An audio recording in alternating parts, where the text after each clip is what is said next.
Salut à toi, c'est Thibaut. Comme toujours, c'est un plaisir de te retrouver dans cette toute nouvelle vidéo.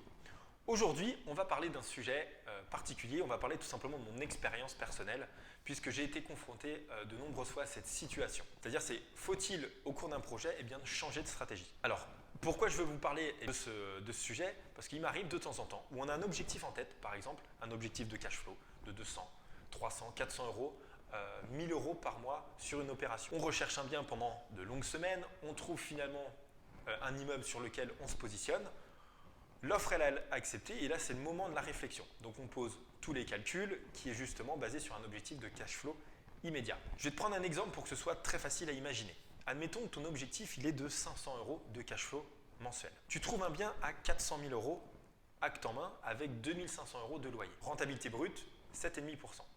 Cash flow 300 euros par mois. Donc, tu n'es pas imposable pendant 10 ans grâce aux travaux que tu vas faire. Ce qui correspond à 300 euros x 12 x 10 ans, 36 000 euros. Tu as acheté ce bien 150 000 euros acte en main, tu as 250 000 euros de travaux. Tu te poses donc là, c'est la question en fait de savoir si tu vas ou pas sur cette opération, tout simplement pour diverses raisons. Le cash flow absolument de 500 euros par mois, du patrimoine, du cash, etc. Maintenant, tu peux également te poser la question de la revente.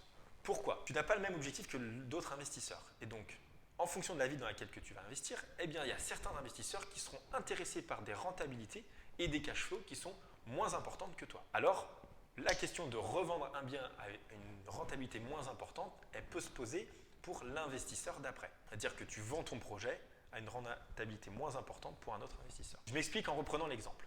Tu viens de trouver un bien donc, qui te rapporte 300 euros de cash flow mensuel pour un projet à 150 000 euros acte en main. Cependant, après quelques calculs, tu te rends compte que tu peux revendre le projet à un autre investisseur qui lui ne sera pas forcément intéressé par le cash flow immédiat parce que son objectif n'est pas là, mais son objectif est purement patrimonial. Alors, il est clairement possible que tu puisses vendre ce bien finalement à un prix plus élevé que tu viens de l'acheter. En fait, d'autres investisseurs, ils sont prêts à acheter ce bien à une rentabilité de 6,5%, donc c'est-à-dire 200 000 euros plus 250 000 euros de travaux pour 2500 euros de loyer mensuel. Donc en fait, tu as 50 000 euros ici de battement. Alors, pourquoi vendre alors que tu as du cash flow? Le fait de vendre, ça te permet de dégager du cash immédiatement. Dans l'exemple, tu vas vendre à 200 000 euros au lieu d'un achat à 150 000 euros. Donc, je t'épargne les calculs, les frais de notaire, les frais d'agence, etc. pour que ce soit beaucoup plus simple pour toi. Donc, pour faire très simple, tu vas gagner 50 000 euros de cash. Si on enlève la taxe sur les résidences secondaires de 36,2%, la taxe sur la plus-value, ça te fait un bénéfice net de 31 900 euros. Donc, dans cet exemple, soit tu décides de prendre 36 000 euros sur 10 ans, qui sera non imposable, soit tu décides de prendre 31 900 euros tout de suite en achetant le bien et en revendant à un autre investisseur. Donc tout ça pour dire qu'il faut être à chaque fois à l'écoute du marché, à l'écoute des opportunités pour ne pas rester en fait figé sur ton idée de base.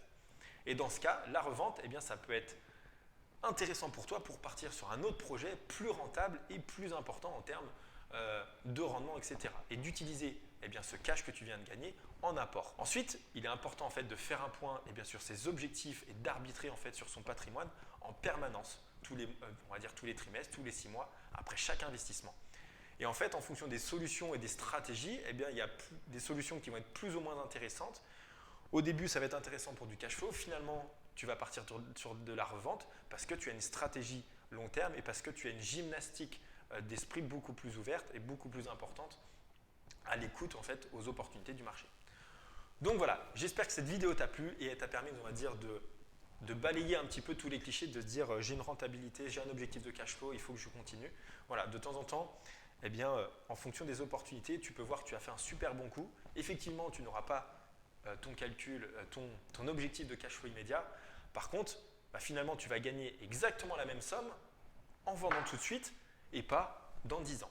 Et cet investissement-là, tu pourras le réimpacter sur d'autres investissements encore plus rentables par la suite. Donc voilà, c'était tout pour cette vidéo. J'espère qu'elle t'a plu et je te dis à la semaine prochaine pour la suite de nouveaux contenus.